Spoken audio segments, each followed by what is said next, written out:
palavra em João 4:28. Põe lá para a tia, Vitor.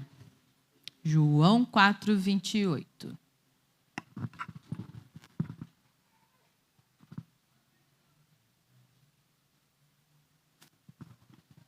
Aí. Então, deixando o seu cântaro, a mulher voltou à cidade e disse ao povo. Pode fechar a tua Bíblia. Isso, você vai prestar atenção em mim agora. Jesus, eu peço que toda a concentração esteja no Senhor, na sua palavra. Destampa os ouvidos daqueles que estão com eles tapados. Abre os olhos espirituais e os ouvidos espirituais e desperta, Espírito Santo, aqueles que dormem. Em nome de Jesus. Amém. Amém. Tem uma musiquinha, aqui a maioria tem filhos, então você tem uma musiquinha que é lá da minha época, lá no Velho Testamento, quando a gente era criança, que falava assim: pare, eu vou contar-lhe o que Cristo fez por mim. Ó, o tio Renato me acompanhando. Pare, eu vou contar-lhe o que Cristo fez por mim. Ele me deu. Agora vive em meu coração. Pare, eu vou contar-lhe o que Cristo fez por mim. Gente, eu nasci no hospital, mas também na igreja. Então, eu aprendi vários corinhos que talvez, quando a gente era criança, não fazia assim, nossa, não sei o que eu estou cantando, o ritmo era legal, era divertido, mas hoje eu sei cantar com propriedade o que Cristo fez por mim. E eu espero que nessa noite você entenda isso. Tem nos 3 palavrinhas, quem tem crianças aí, tem todas umas palminhas, fica mais divertido. Quem aqui já fez integração? Quem participa? Quem não fez ainda? Levanta a mão, quem não fez a integração? Oxe, mulher. Tem que fazer. Quando a gente faz a integração, a gente recebe uma apostila. E naquela apostila estão todos os fundamentos da Igreja Ação do Espírito. Então, quando você vai entrar num emprego, você lê a ficha do que...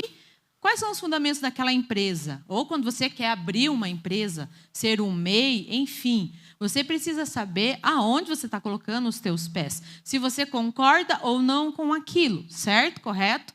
Então, se você já fez a integração, você tem essa apostila. Qualquer dúvida você lê ali. No que nós acreditamos, qual é a visão da igreja, a confissão de fé. Se você ainda não fez, faça, vale a pena. É muito importante você ter discernimento, ou melhor, conhecimento da tua vida espiritual como igreja e instituição. Você precisa ser um cristão consciente. Então, você é consciente, então você entende que eu e você estamos na Igreja Ação do Espírito. Então, nós temos uma grande comissão, ou melhor, nós fazemos parte de uma grande comissão. Lá em Mateus 28 e Marcos 16, fala da grande comissão, que é uma ordenança de Cristo. Então, se você está na Igreja Ação do Espírito, já fez integração, isso quer dizer que você pertence à Igreja Ação do Espírito, você faz parte da grande comissão de Cristo aqui na Terra. Vamos diminuir. Você faz da grande comissão no Brasil, no Paraná, em Curitiba, Bom Retiro, Centro Cívico. Para as outras células, Fazendinha, Atuba, né? Boa Vista. Então, você faz parte da grande comissão aonde você está sendo enviado. Olha que chique, né? Eu faço parte da grande comissão. Qual é o mandato da grande comissão? Às vezes eu estou falando que grande comissão, daí você fala, mas o que é a grande comissão? É o mandato de Jesus Cristo aos seus seguidores para espalhar, fazer discípulos e ensinar todas as nações antes da sua ascensão ao céu. Antes, Jesus estava conversando ali com os discípulos, e aí ele subiu ao céu, mas ele deixou essa ordenança. E os discípulos escreveram essa ordenança que chegou até para nós. Então, essa essa comissão é considerada a principal responsabilidade da igreja. Você é igreja. A igreja é uma instituição, tem 4 paredes, tem água, luz, tem aluguel, mas a igreja não é nada. Se sairmos daqui, ela é só um prédio, ela não tem vida. O Espírito de Deus habita onde tem a comunhão dos santos. Então, nós somos uma igreja missional. O que é uma igreja missional? A igreja missional faz parte do Missio Dei. O que é Missio Dei? Nossa, quanta coisa nova. Missio Dei é a missão de Deus aqui na terra. Ó, tá aumentando teu gabarito aí. Então, você faz parte da grande comissão de Cristo e você também é um grande cooperador para a Missio Dei de Deus aqui na terra. Então, você, querido, e eu fazemos parte do plano divino de restaurar a humanidade. Qual que é o tema? Amando o que Jesus ama. O que Jesus ama? Pessoas. A humanidade. Aquele encardido que veio agora na tua mente, sim. Aquele miserável que te deve, sim. Aquele que já te machucou, sim. Aquele que já verbalizou coisas contra você, sim. É fácil fazer parte da grande comissão. Você coloca a skin de crente e agora eu faço parte da grande comissão. Mas quando Deus faz uma reunião e fala, e agora? Vamos avançar. Aí você troca a sua skin de crente por Efésios 6, a armadura de Deus. Aí eu te convido a entrar na guerra. Enquanto você está sentado, me olhando com essa cara de assustado, você está em guerra. O seu corpo está em guerra, a sua mente está em guerra. Os demônios não querem que vocês prestem atenção na palavra, porque não sou eu que liberto, e sim a palavra. Amém. Eles não querem que você cante, que você dance como Davi dançava, porque você é liberto sim na adoração e no louvor. Você fica retraído, ou constrangido, ou envergonhado. Mas quando você não tinha Cristo, você não fazia parte da grande comissão, tu estava lá no carnaval. Estava lá na festa. Gastava horrores em cerveja, cigarro. E hoje quase que nós temos que fazer um desenho para você entender que o dízimo também e as ofertas fazem parte da grande comissão. Faz parte do plano de Deus. Nós somos cooperadores com a missão de Deus aqui na cidade de Curitiba. Ou nas cidades metropolitanas, que é onde você talvez more, onde você dorme todos os dias. Nós precisamos agir ativamente nessas localidades. Ao invés, presta atenção nessa fase, meu amor, ao invés de esperar que as pessoas venham até a igreja. Isso acontece, tá? Se eu não me engano, acho que foi a família do Michael, né, que olhou na placa da igreja ali, que eles entraram, e glória a Deus por isso, e eles estão hoje contribuindo, cooperando no reino de Deus, na casa sã do Espírito. Acontece, não estou dizendo que não acontece, não é à toa que a placa está lá fora. Mas é tão glamuroso, tão glorioso você ir atrás de pessoas. É muito bom. É difícil? É muito. Lidar com pessoas não é fácil. Mas existe uma preparação, por exemplo, vai ter a preparação para o evangelismo aqui com o pastor Tiago. Tem um pregador, eu não sei se você conhece, ele é muito famoso. Ele é Charles Spurgeon. Ele é considerado o príncipe dos pregadores. E ele diz assim, olha que forte, todo cristão ou é um missionário ou é um impostor. É você que vai definir isso. Missionário é aquele que recebeu ou assumiu uma incumbência de realizar determinada tarefa, a qual eu acabei de colocar aqui, a grande comissão. O impostor é aquele que engana, ilude, é um hipócrita. Dá um te enganei, sabe aquele te enganei que vem no culto, limpa o banco, senta. E ainda quer uma cadeira cativa. Não, o meu lugar é aqui. Esses dias eu postei 2 luvas de boxe. Uma luva de boxe bem limpinha, bonita, vermelha, dizendo aqui, os faladores. E a outra luva de boxe toda arrebentada, manchada, suja. Estava até envelhecendo já. Esses são os que combatem o bom combate. Existe uma renúncia muito grande em permanecer sentado numa zona de conforto, num domingo, e continuar sentado em casa na segunda, na terça, na quarta, na quinta. Você vai se tornando uma ovelha bem gordinha. Você vai se alimentando do bom e do melhor, porque essa igreja é uma igreja bíblica. Ela é. E você vai ficando fortinho.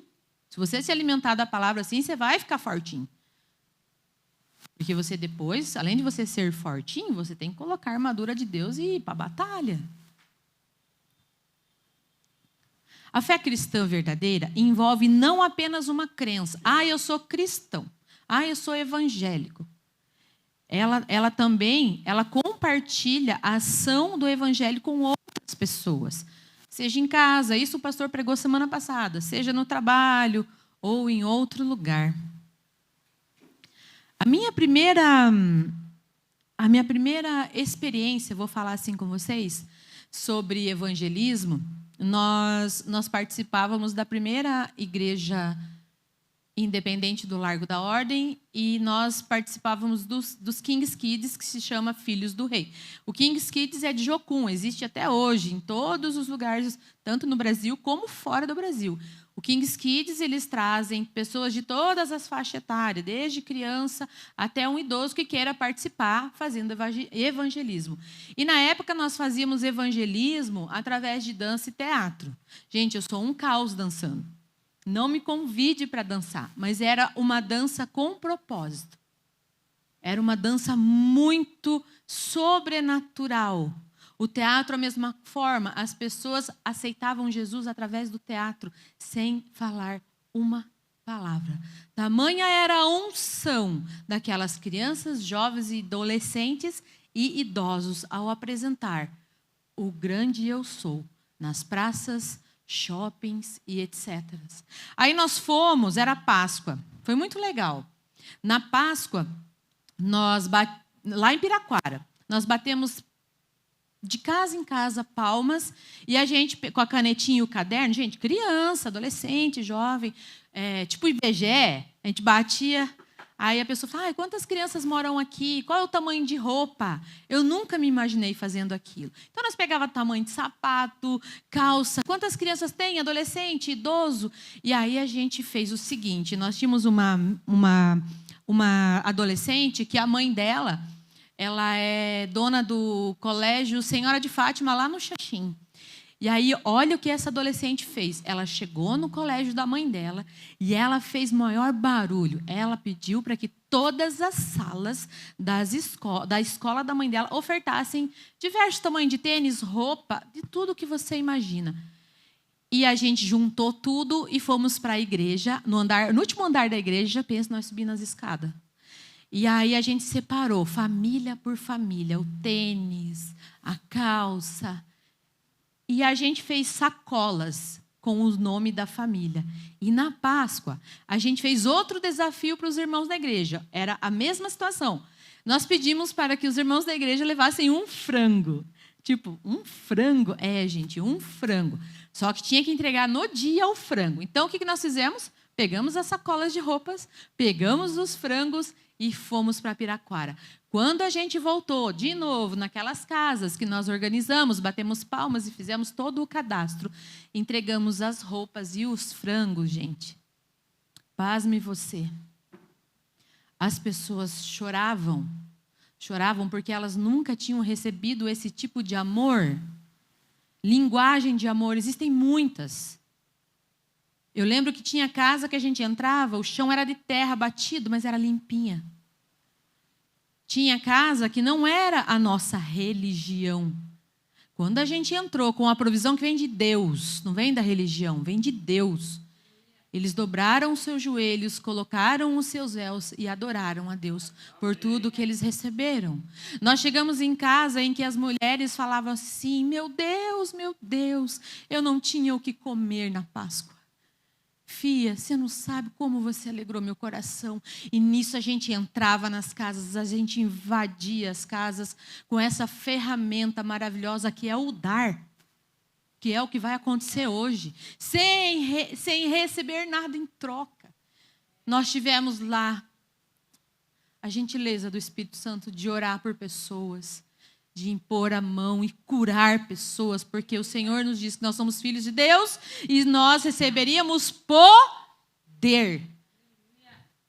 Uma criança recebendo poder, impondo as mãozinhas sobre um idoso.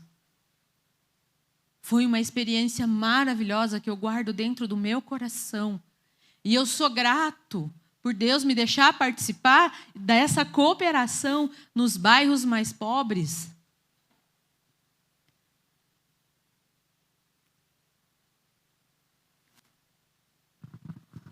Nós também participávamos de retiro lá, né? A igreja tinha ainda tem uma chácara onde eles fazem retiro. Então, nós íamos com todas as crianças para essas chácaras, alimentávamos elas lá, dormíamos lá e, em seguida, a gente ia evangelizar com as crianças cedinho.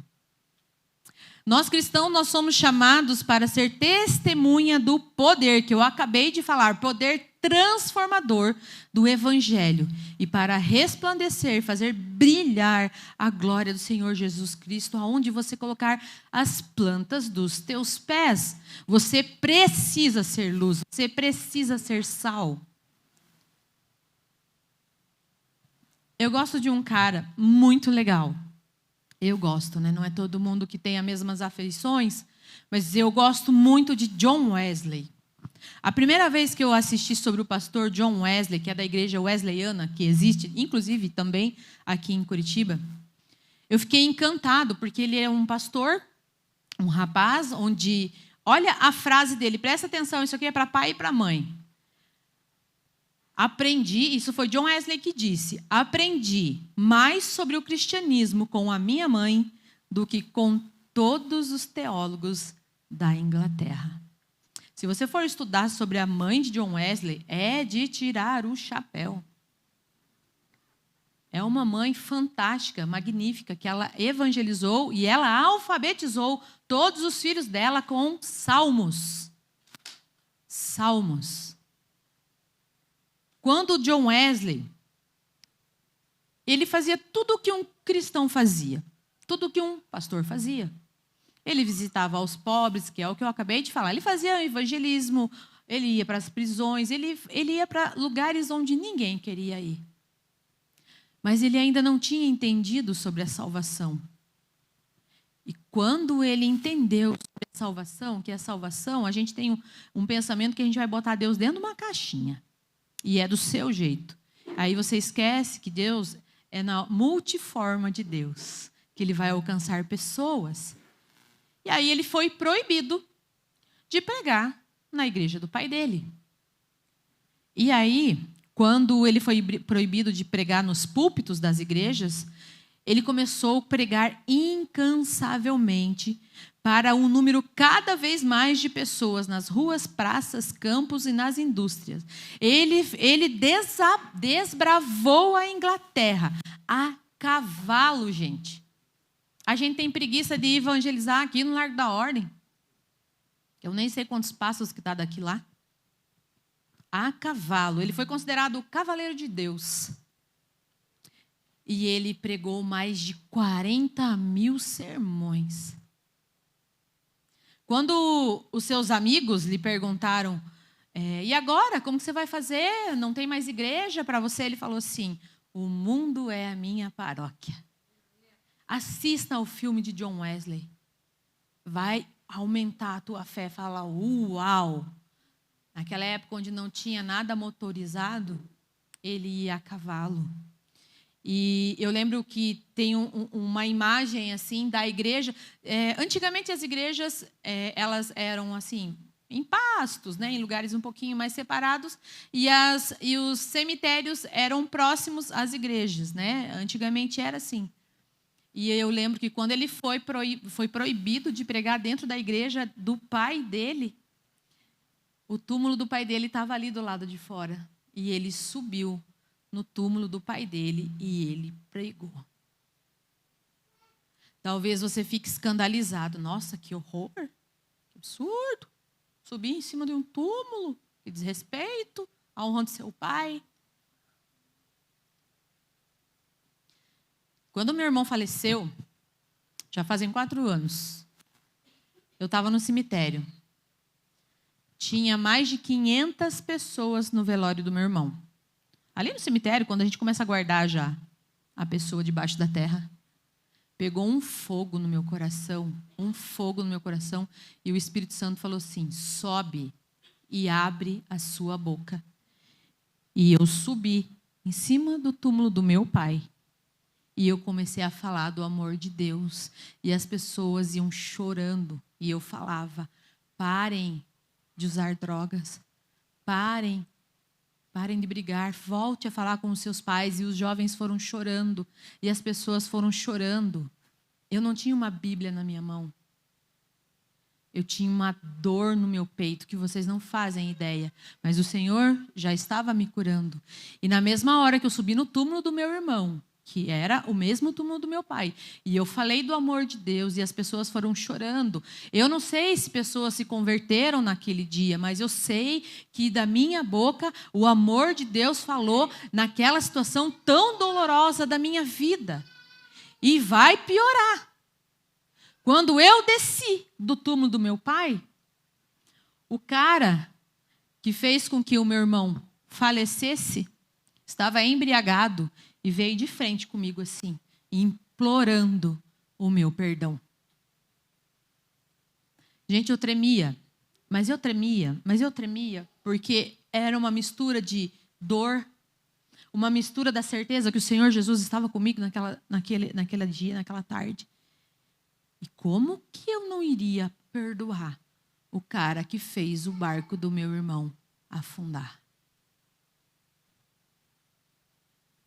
E ele, aos prantos, o cheiro da cachaça fluía na minha cara. E ele dizia, e ele tremia, e ele dizia, aí o cara do lado dele segurando, ele dizia: por favor, me perdoa, filha. Eu não tinha a intenção de matar o seu irmão. Eu engoli o meu choro, eu engoli a minha razão, eu engoli o meu senso de justiça. E eu falei: você está perdoado. E voltei para casa. E voltei para Curitiba. Você está pronto? Você está pronta? Nós precisamos, meus amores, ter um estilo de vida baseado em valores e práticas missionárias.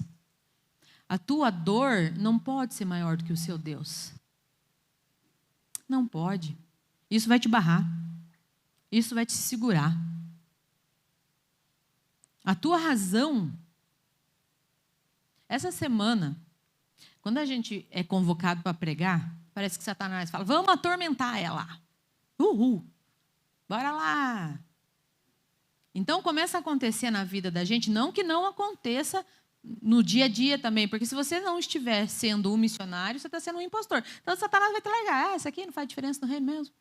Mas quando você incomoda no inferno, eles vão te atormentar. Porque eles não querem que através da sua vida você alcance outras.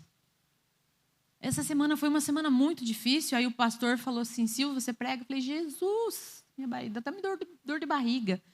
E eu falei: vai, meu filho, vai descansar.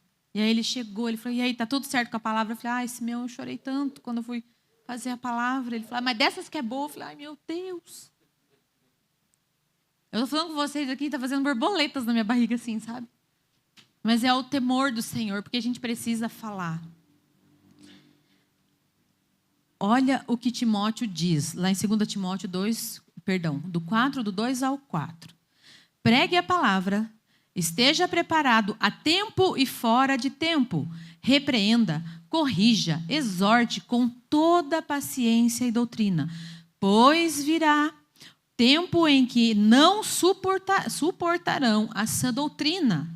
Ao contrário, sentindo-se coceira nos ouvidos. Juntarão mestres para si mesmos, segundo seus próprios desejos. Eles se recusarão a dar ouvidos à verdade, voltando-se para mitos. Que são mitos? Inverdades. Isso já está acontecendo. Se você não lê a Bíblia, se você entrar no Instagram, até mesmo no YouTube, se você não souber o que está escrito ali, você vai bonitinho. Você é levado.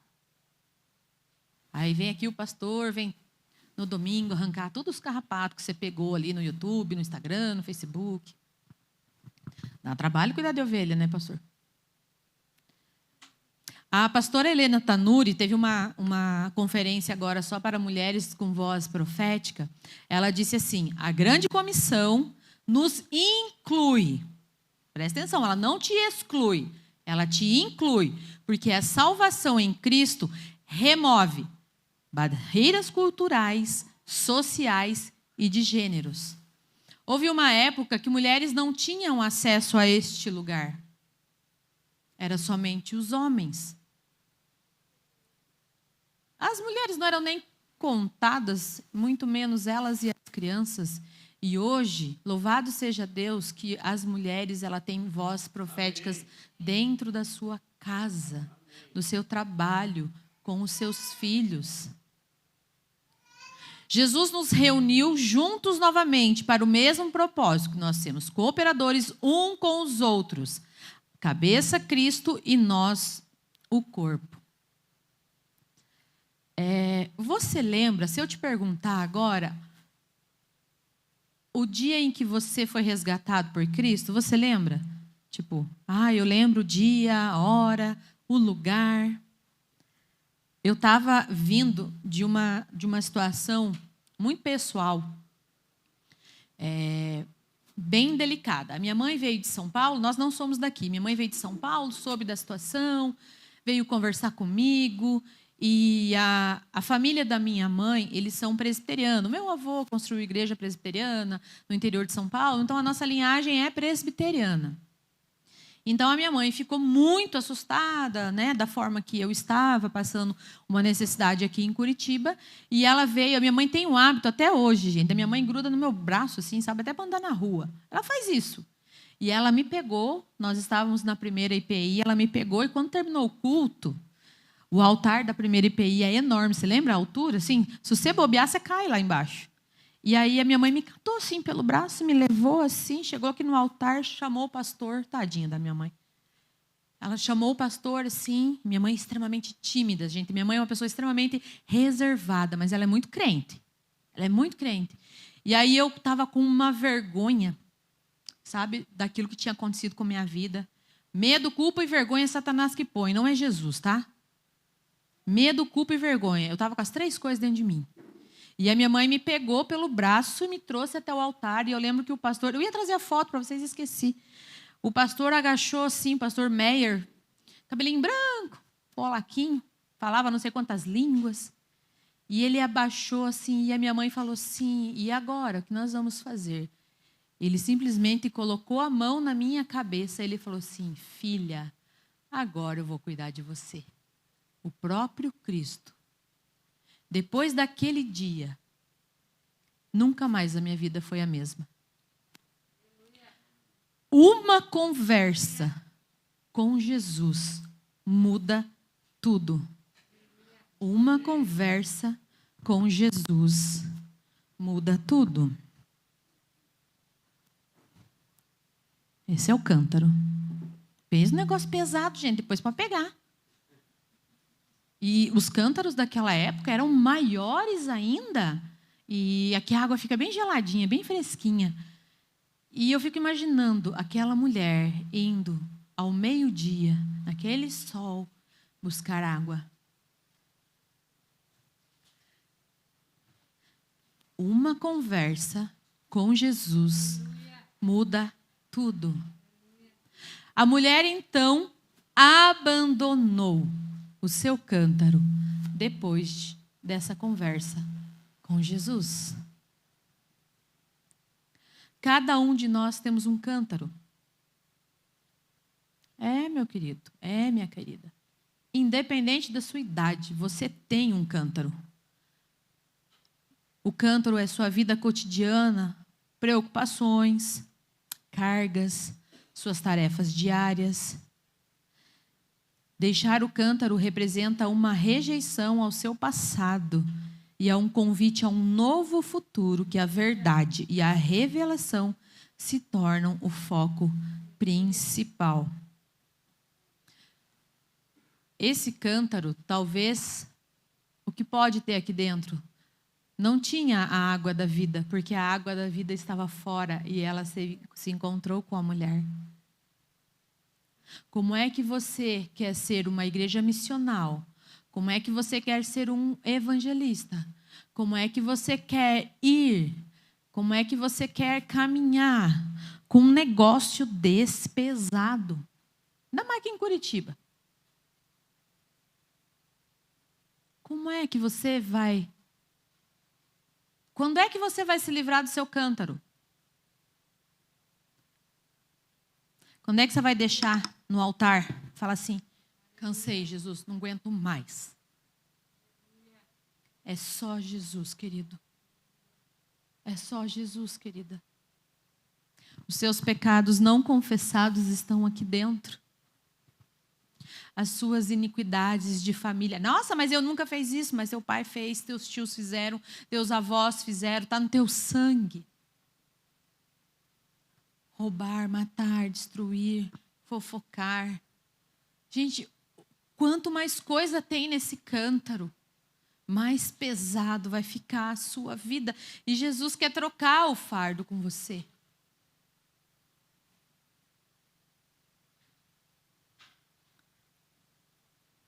O cântaro que a mulher estava carregando, ela deixa para trás. E um momento de transformação espiritual. Gente, se você ler a passagem, eu não vou ler porque eu estou falando com um crente que lê a Bíblia. Você conhece muito bem a passagem da mulher samaritana. Deixar o cântaro tem um propósito. Olha o que acontece. Ela está sentada e Jesus sabe de toda a vida dela. Ô, gente, você fala sério, você acha que Jesus não conhece? Você acha que o Senhor não sonda o profundo do seu coração? Você vem bem bonitinho e cheirosinho, graças a Deus, né? Porque se viesse todo mundo fedido para a igreja, meu Deus. Mas você vem todo arrumadinho, talvez você escolha a sua melhor roupa, seu melhor calçado para vir à casa do Senhor. E glória a Deus por isso. Porque você está indo para a casa do seu pai. Mas você acha realmente que Jesus não conhece o íntimo do teu coração? Você acha que Jesus não sabe o que tem no seu cântaro? Olha o que uma conversa com o Cristo acontece. Ela vai em direção a... Para onde que ela foi? Vamos ver se vocês sabem mesmo de Bíblia. Pastora, os universitários aqui. Gente, ela foi para a cidade. Onde é que você mora? Você mora na cidade, meu filho. Ah, mas eu moro em Almirante Tamandaré. Mas Almirante Tamandaré já é cidade também. São José dos Pinhais é longe, tem mato, mas também é cidade. Não vem que não tem, não. Não vem dar desculpinha, não. Gente, ela vai em direção à cidade, simbolizando o novo propósito e o desejo de trazer outras pessoas ao conhecimento de Cristo. Gente, você imagina que você nunca viu um homem... Ele chega para você, ele fala tudo da sua vida, porque foi isso que aconteceu. Ele se revela como Cristo o Messias, porque ela também estava esperando o Messias. E quando ela entende, ela larga aquilo lá, mas ela tinha que voltar para casa. Ela tinha que levar água, porque o almoço dela estava atrasado, porque ela ia ao meio-dia, porque ela não podia ir de manhã, porque ela era uma pecadora e as pessoas sabiam do pecado dela. Então, ela tinha que voltar, lavar, passar, cozinhar. Ela esqueceu de tudo. Ela deixou para trás. Eu não estou te incentivando a ser irresponsável. Mas quando você troca a presença de Deus por algo que não é a presença de Deus, tem algo errado. Ah, eu não sou abençoado, a grama do vizinho é mais verde. Você sabe qual que é a rotina do seu vizinho? Gente, ela Ela largou o cântaro e ela não chegou assim, gente, eu queria conversar com vocês, tá? Não, ela chegou gritando, ei, gente, eu quero contar para vocês, o homem que sabia tudo sobre minha vida, ele disse que é o Cristo, o Messias. Eu duvido que você chega lá na Tiradentes e comece a gritar igual a louca assim. Você já passou na Tiradentes? Eu lembro quando eu passava ali quando era criança, porque eu vim morar para cá, eu tinha 19 anos, mas eu vinha passar férias em Curitiba, né? Amava passar frio, misericórdia. Eu lembro que tinha aqueles pastor com a Bíblia tinha que ser de capa preta, raiz. Né? Cabelinho de lado, terninho, sapato bicudinho, a caixinha de som e eles falando, e o povo passando, e o povo passando, e o povo passando. Por isso que eu comecei a cantar para vocês. Pare, eu vou contar-lhe o que Cristo fez por mim. Gente, vocês têm que parar a pessoa. A pessoa ela está tão desesperada, ela não sabe nem por que ela está desesperada. Ela é o desespero em pessoa. Ela tem conta para pagar, ela tem que trabalhar, ela tem filho para alimentar. Nós estamos nessa loucurada. O mundo invadiu as igrejas. Não é o contrário que diz lá naquele versículo que a gente invadiu o inferno? Eu acho que está na hora de você deixar o seu cântaro no altar.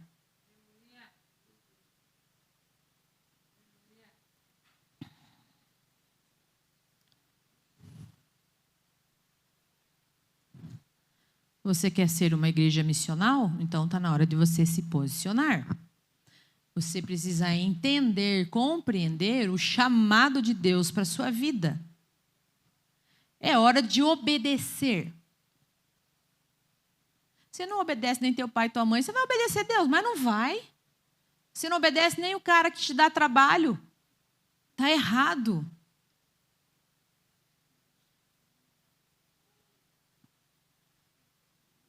Está na hora de deixar as desculpas de lado.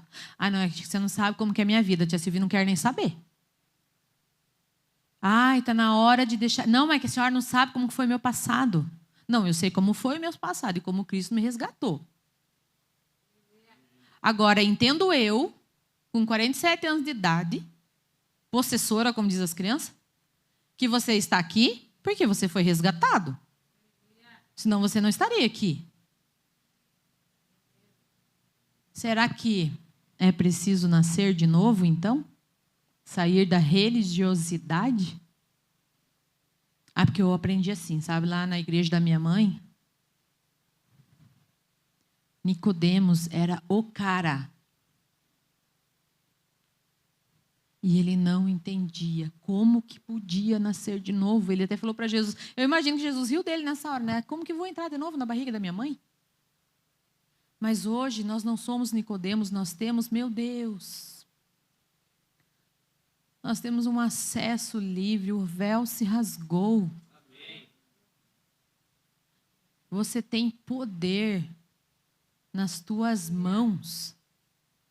Uma vez, gente,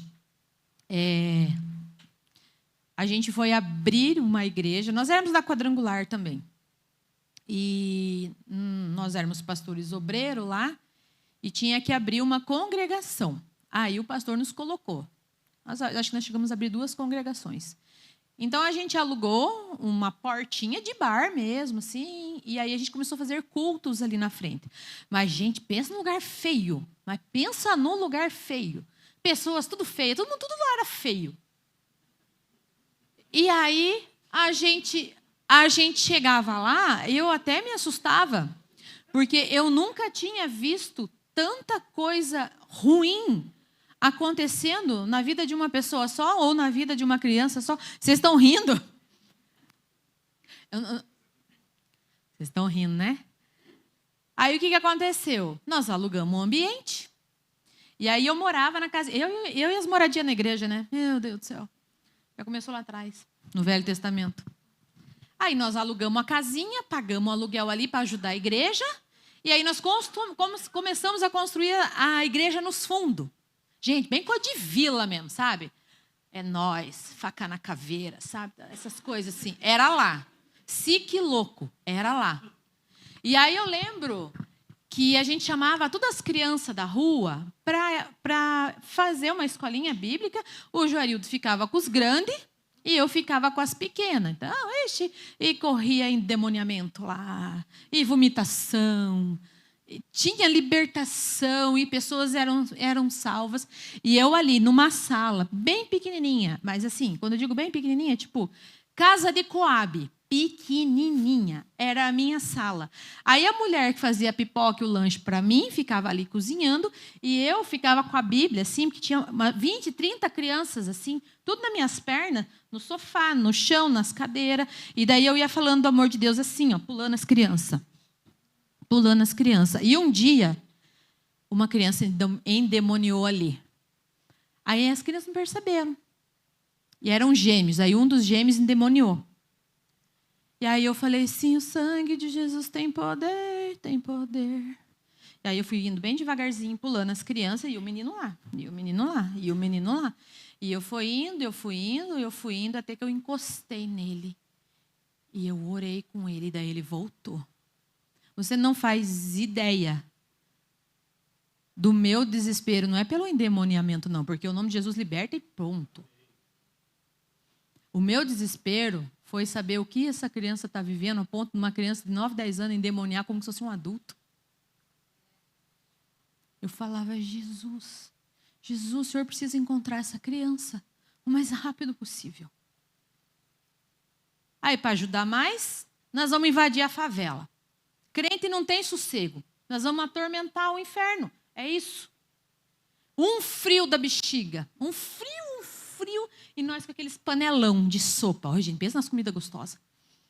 Aí sempre tem as tia da cozinha na igreja, né? Em vila, então, pensa a mulherada que cozinha bem. Aí tinha uma de Moretes lá, que fazia umas comidas boas para nós. E aí a gente entrou. 3, 4 carros, cheio daquelas panelonas grandes, sabe, tia Cida? Fervendo e nós descendo lá, toquinha, tudo bonitinho, arrumadinho. Aí empilhamos os carros, aí vem aquela fila. Aquelas crianças, 2, 3 anos, segurando assim um potinho de sorvete do Bápica, sabe? E eu com medo deles queimar a mãozinha, tipo Caio, assim. Gabriel. Aí tia, não põe. Eu falei, meu filho, cadê a tua mãe? Ah, não sei. Ah, tá dormindo, tá drogada. Aí teve um dia que a gente fez toda a comida, chegamos lá, o traficante falou assim, não, aqui não, que ninguém tem fome não, pode sair daqui. E as pessoas assim, aí nós saímos, né? Aí nós saímos, atravessamos a rua, aí nós avisamos, olha, se vocês quiserem a comida, estaremos em tal lugar. Pois eles foram atrás de nós. Descalço. Tudo ranhento. Quer ver eu na Bolívia? A minha amiga ao meu lado. E o pastor falou assim, ó, vocês vão ficar com as crianças. Eu falei, que criança? Não sei, Deus vai mandar. Você vai ficar na praça. Eu falei, Senhor Jesus, só nós duas. De repente, Deus começou a mandar as crianças. Gente, na Bolívia o povo não toma banho. Então, eles evacuam no chão, sabe? Eles não limpam as partes íntimas. Se o adulto não limpa, a criança vai limpar? Não vai. Então, daí eu falava assim, uma cola. Daí vinha aquelas crianças. Elas eram tão sujas, que o lenço umedecido que eu levei, eu usei o pacote inteiro, porque eu tinha que dar banho nelas para poder pintar o rostinho delas. Aí a minha amiga começou a ter ânsia de vômito do lado. Você não dava para ir junto, você ia vomitar. Aí a minha amiga, eu falei assim, amiga, engole o vômito. Ela falou assim, só um minuto, Sil, eu já volto. Aí ela saía. Você quer evangelizar ainda?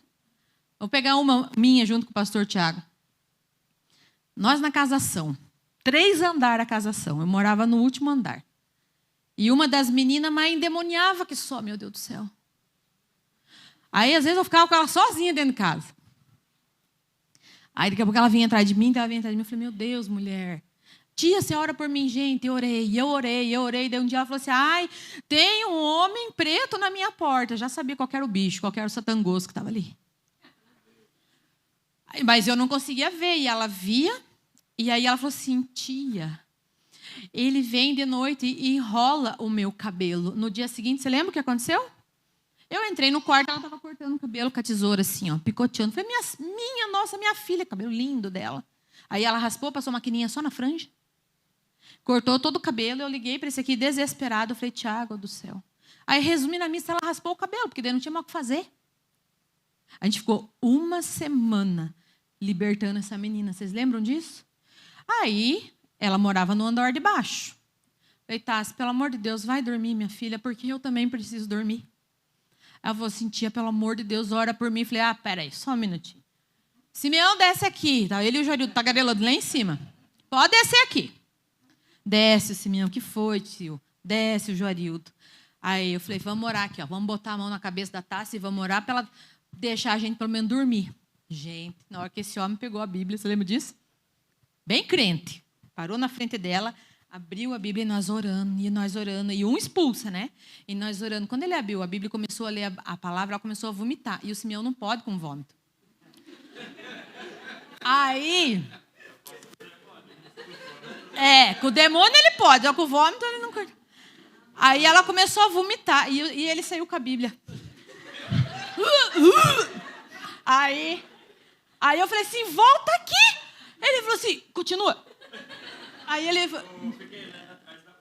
Não, atrás da porta, ela vomitando, aquele cheiro terrível. Aí eu falei, não, gente, meu Deus, não é possível. E daí eu tive que limpar o vômito, né? Porque ele não podia nem com o cheiro. Aí pensei, ele vomitando e a Tassi vomitando. Então você dá risada, mas você não tem noção do desespero que é você ver uma pessoa nesse estado, e você entender que é só Jesus. Mas Jesus vai usar quem? Você, eu. Nessa limitação que você tem, é a limitação do vômito. A gente ri, mas é desesperador. Uma vez eu estava dormindo e Deus me dá sempre visão enquanto eu durmo. E no sonho eu fui até a Tiradentes. A gente já morava aqui. E quando eu cheguei na Tiradentes, assim, eu vi aquela praça. Mas tinha tanto demônio voando naquele lugar. E eu lembro que no sonho eu tinha que atravessar, mas os demônios voavam numa velocidade terrível. Terrível. E eu falava, Jesus Cristo, como é que eu vou atravessar lá? Vem comigo. Vem comigo. Esses dias eu estava dormindo e o Senhor me deu outra visão. E fazia muito tempo que eu nem comentei isso com o pastor Tiago. Quando o Senhor começou a me dar vidas, assim, sabe, pessoas para cuidar, ele aparecia para mim com um ramo de flores vermelhas. Esses dias eu abri o olho, detalhe, dormindo, e veio assim para mim um monte de flores vermelhas, representando almas, vidas que o Senhor estava entregando na minha mão para cuidar. Quem sabe você é uma delas? Dá para fugir? Dá para soltar a mão do arado? A renúncia é a coisa mais difícil que existe, mas ela precisa acontecer. Não tem plano B, querido. Nós, nos Andes, na Bolívia, um pastor falou assim, os índios tomaram conta da rua e eles estão todos armados. Eu pensei que era arma mesmo, assim, de tiro. Era facão, mas pensa uns facão. Meu Deus, é outro mundo. Por isso, quando você vai evangelizar, tem todo um mapeamento. E aí ele falou assim, mulheres, não olhem para os homens. Não olhem para os homens. E aí nós vamos lidar com criança. Nós estamos tudo com roupa para chamar a atenção de criança. E aí eu lembro, nós e os frangos de novo. Um monte de mochila com frango. E a outra mochila era bala, pirulito, chiclete, um monte de coisa de maquiagem, computador. E aí eu lembro que a gente foi passando assim com a mochilinha. E os indianos, tudo sentado no chão, assim, daí eles passavam uma faca. Ai, me arrepio até hoje. A faca passava assim, e aí eles falavam assim, buenos dias, muchachas.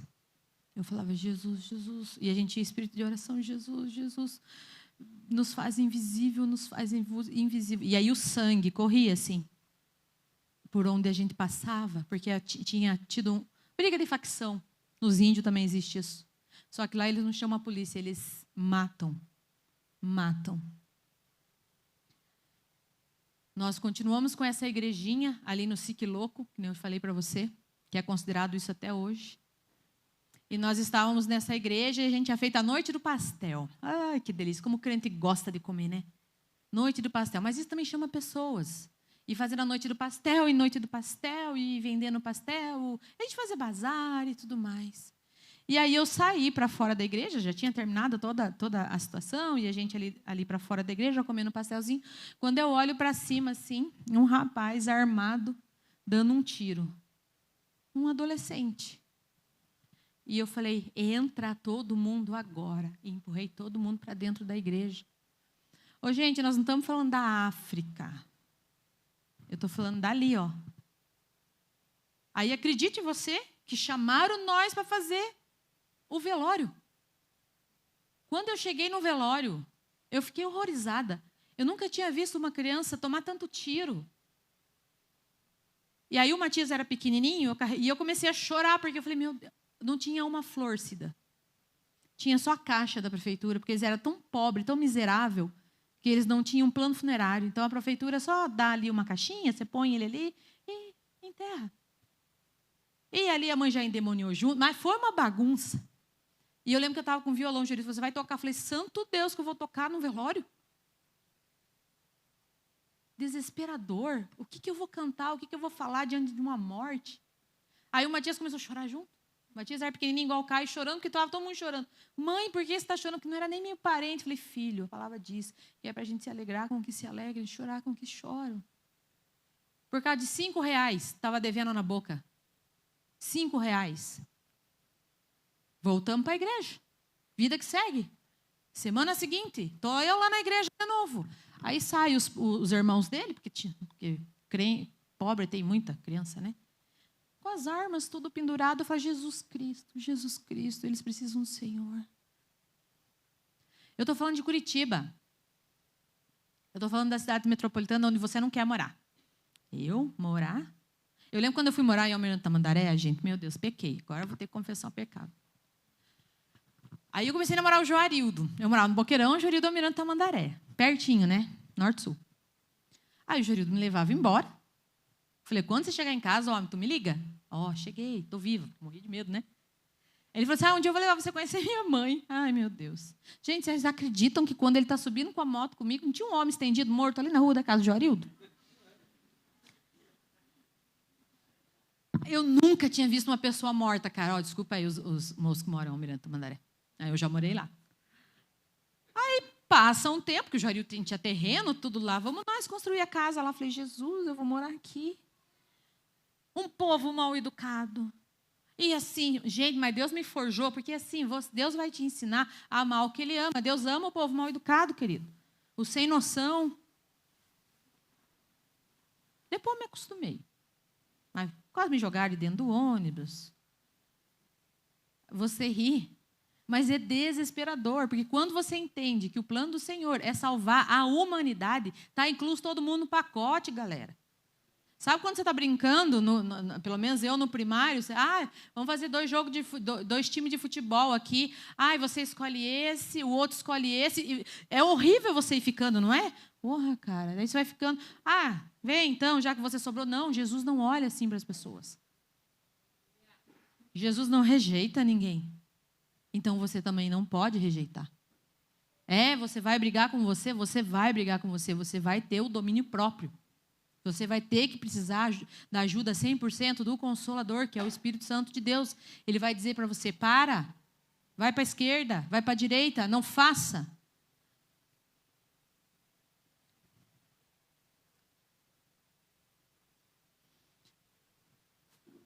Como que você faz para não ser indiferente? Porque se a gente passar nessa rua aqui, o que tem de morador de rua é lotado de morador de rua. Se Deus nos colocou como uma missão urbana, é para a gente alcançar. Eu entendo assim. Meninos de rua. Eu lembro que a primeira vez que eu fui em missões, ai meu Deus, também para fora de Curitiba, eu peguei piolho do morador de rua. E aí eu lembro que eu peguei piolho porque eu fui amarrar o tênis do morador de rua. E dar comida para ele. Aí você vai conversar com o morador de rua, ele não foi para sempre um morador de rua, gente. E o que mais dói no meu coração quando eu vejo pessoas em estado de morador de rua ou qualquer outro tipo de situação, diferente da minha e da sua, é que um dia eles foram criança. E quando a gente é criança, a gente pergunta: o que você quer quando crescer? Eu queria ser dentista, gente, não rolou. Eu fui ser professora. Alguém fala: eu quero ser morador de rua. É muito triste. Mas há esperança. Há esperança.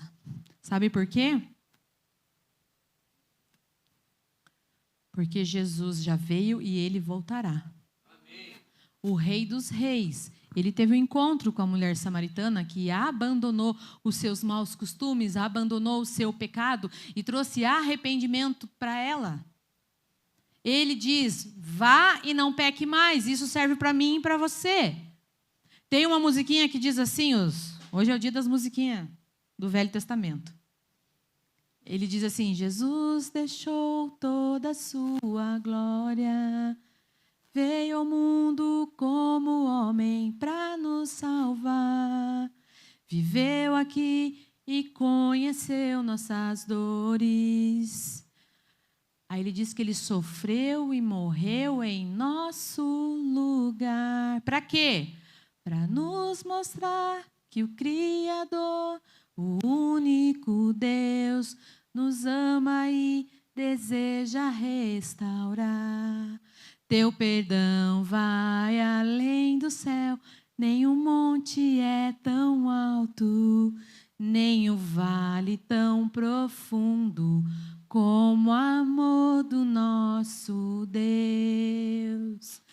Grande, tão grande, alto, tão alto, fundo, profundo, é maior que o mundo, mas é pequeno, cabe lá dentro do coração de quem se entrega ao Salvador. Jesus deixou a glória e você não consegue deixar o cântaro.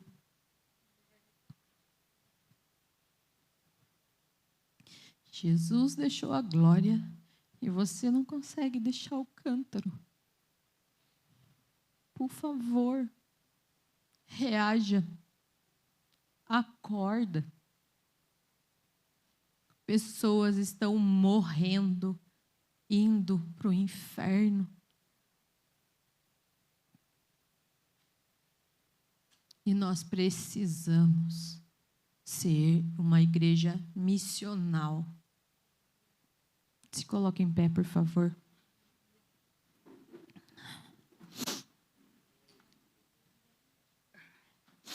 Eu vou fazer uma oração com você.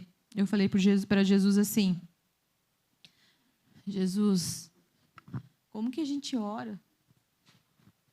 E quando eu comecei a preparar a palavra, eu falei: de quem que eu vou falar na Bíblia? Ele falou: fala de você. Como é que eu te encontrei? O que eu tenho compartilhado ao seu coração?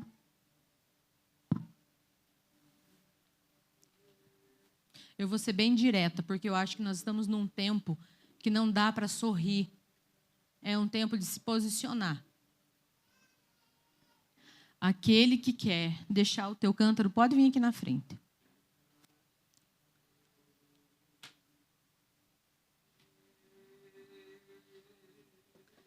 Saia da zona de conforto. O Senhor vai cobrar as almas da sua mão.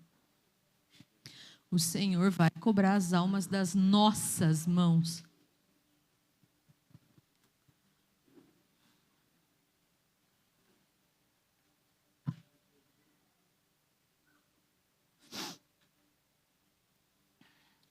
Eu vou começar a orar. E se você ainda tiver tempo, saia. Saia do seu lugar, porque o Senhor fala que é para a gente falar do amor dele. Tempo e fora de tempo.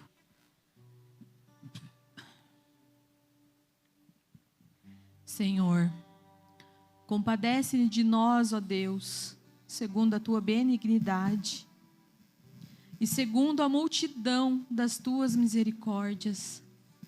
Apaga, Cristo, as nossas transgressões.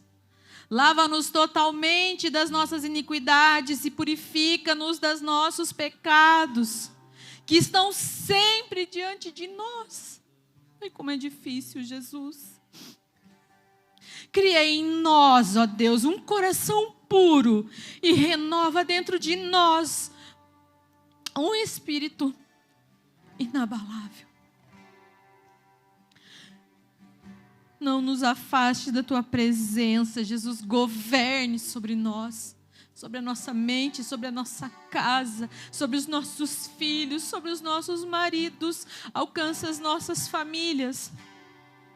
Aqueles amigos que ainda não te conhecem. Restitui, Senhor Jesus, a alegria da salvação. Nos sacode, nos lembrando que nós somos salvos. Nos sustenta-nos com um espírito voluntário. Faz de nós, Senhor Jesus, uma igreja missional. Aleluia. Muda a nossa história, Cristo. Gera em nós uma obediência de uma igreja que coopera para que seu reino avance. Abra os nossos lábios e as nossas bocas, que se manifestarão os teus louvores. Um coração compungido e contrito, o Senhor não desprezará. Concretiza em nós, como igreja do Senhor Jesus, o ID, a ordenança de fazer discípulos de todas as nações, batizando em nome do Pai, o grande eu sou, do Filho, o nosso Salvador, e do Senhor Espírito Santo, nosso querido e doce Consolador. Agradecemos em fé, Jesus, tudo que o Senhor fez nessa noite e ainda vai fazer através de nós.